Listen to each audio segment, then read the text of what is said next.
This presentation first gives a quick overview of how Cuba was prior to the revolution, and then of the events that followed, which led to the Pedro Pan exodus. Before 1959, Cuba was among the most developed countries in Latin America, and in some areas among the most developed in the world. Prior to 1959, Cuba had the highest number of physicians and dentists per capita in Latin America.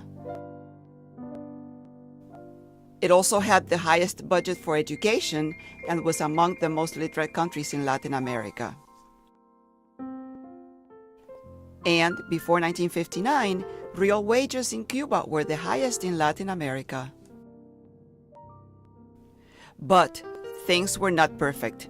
The president of Cuba at the time had become president through a political coup, which led to years of political corruption and instability. That is one of the reasons why Fidel Castro took power on January 1st, 1959. He was the leader of one of the movements trying to overthrow the Batista government in power at that time. Soon after that, human rights violations were the standard. Incarcerations and executions took place without due process. All independent news media was taken over by the government. Committees for the defense of the revolution were established on each block by the government. These committees reported on neighbors' anti-revolutionary feelings and activities, which resulted in harassment and many times in jail. Citizens lived in an environment of fear and persecution all the time. Other human rights violations included businesses and all rental property were confiscated without compensation to the owners. Currency was changed and people were allowed to keep only a certain amount of their own money. The government kept the rest. All private and religious schools were closed and Marxist indoctrination began in all schools throughout the island. Also, all public religious events were banned. Paramilitary groups were established by the government throughout the island, and some youths were taught to use firearms, supposedly to defend the country from enemy aggression. The previous events and others were sure signs of the type of authoritarian and totalitarian government that was taking hold of the island. Reasons why parents began to look for ways to get their children out of Cuba. And that is when Operation Pedro Pan was born. James Baker was the director of Ruston Academy in Havana, and Father Brian Walsh was the director of the Catholic Welfare Bureau in Miami.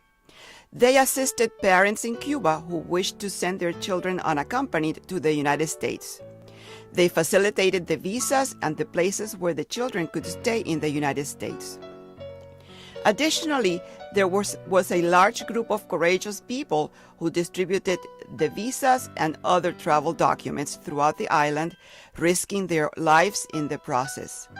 Among them, Penny Powers, Ramon Grau, Polita Grau, Pancho and Berta Finlay, Dr. Sergio and Serafina Higuel, Sara del Toro de Odio, and Albertina O'Farrill.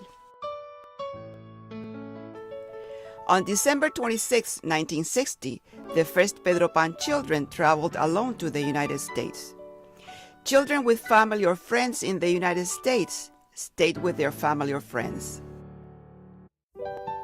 Children who had no one in the United States were placed in group homes and other facilities supervised by the Catholic Welfare Bureau. But on January 3, 1961, United States-Cuba diplomatic relations were severed, so no more visas could be issued, so no more children could leave Cuba for the United States. It appeared that Operation Pedro Pan would be coming to an end. Two solutions were created for that problem. First, the British Embassy in Jamaica began issuing visas for the children to travel to Jamaica, and then in Jamaica, they were given visas to travel to the United States. And second, the United States State Department began issuing visa waivers to the children so they could travel to the United States without a visa. Then the children began arriving in Miami again. When the Bay of Pigs invasion failed in April 1961, parents realized that the Castro government was there to stay. That's when Operation Pedro Pan went into overdrive. Here are photos of 3 of the various shelters where the children stayed in Miami. This is St. Raphael's Hall Group Home. This is Kendall Camp. This is where my sister and I stayed. And Matecumbe Camp. At a point, the shelters in Miami became overcrowded, so children began to be transferred to licensed care facilities like foster homes and orphanages in over 100 cities, in over 35 states, the District of Columbia, and Puerto Rico. For example, David City, Nebraska, and Fort Wayne, Indiana. This is the orphanage in Buffalo, New York, where my sister and I lived. And here you see also children in Colfax, Washington. During the October 1962 missile crisis, all flights between Cuba and the United States stopped. That is when Operation Pedro Pan officially ended. Some children still trickled in through third countries, but that was really the end of the exodus. By October 22, 1962, 14,048 children had left Cuba for the United States without their parents. Of those, 6,486 received foster care on their arrival or shortly thereafter. The rest stayed with relatives or friends. About 3 years later, in December 1965, the United States and the Cuban governments reached an agreement to develop the Freedom Flights program. The Freedom Flights lasted 8 years, and most parents were able to come to the United States this way and reunite with their children. Who were the Pedro Pan children? Most of the children were from middle-class families between 6 and 16 years old, and most were teenage boys. Most were Catholic, and there were also Protestant and Jewish children in the group.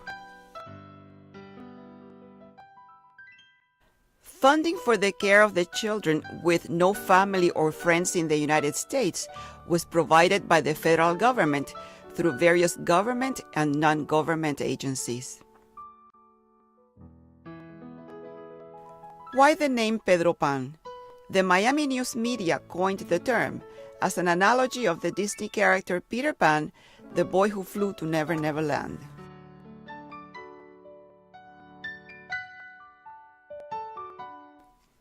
The real heroes of this exodus were the parents, because they were the ones who had to make the heart-wrenching decision of separating from their children in order to free them from the repression and communist indoctrination that was taking over the island. And today, Pedro Pans are like brothers and sisters. We get together to reminisce, to help other children in need, to document our history, and to make new friends. This is a list of some of the sources used for this presentation.